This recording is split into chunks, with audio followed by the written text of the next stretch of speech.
উপদেষ্টা পারবে না, প্রার্থী হতে পারবে না। প্রিয় বাংলাদেশের নাগরিক বৃন্দ, আমাদের কিছু উপদেষ্টা তারা অন্তর্বর্তীকালীন সরকারের উপদেষ্টা হওয়া সত্ত্বেও আবার নির্বাচনে প্রার্থী হতে চায়।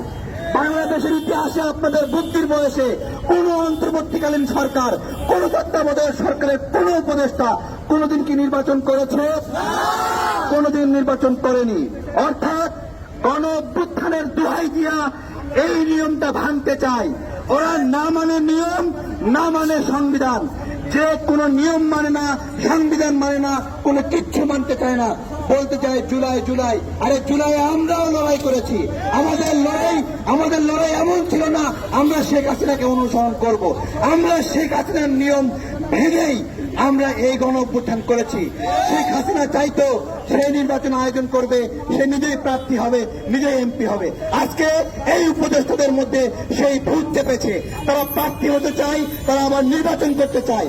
আপনারা চিন্তা করেন এরা কতটুকু দুর্নীতিবাজ। এদের পিএস 300 কোটি টাকা দুর্নীতি করেছে, তাহলে মালিকের কি অবস্থা?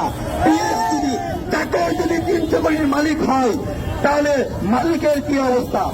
পারবেন না, পারবেন না, পারবেন না, পারবেন না, উপদেষ্টা পারবেন না।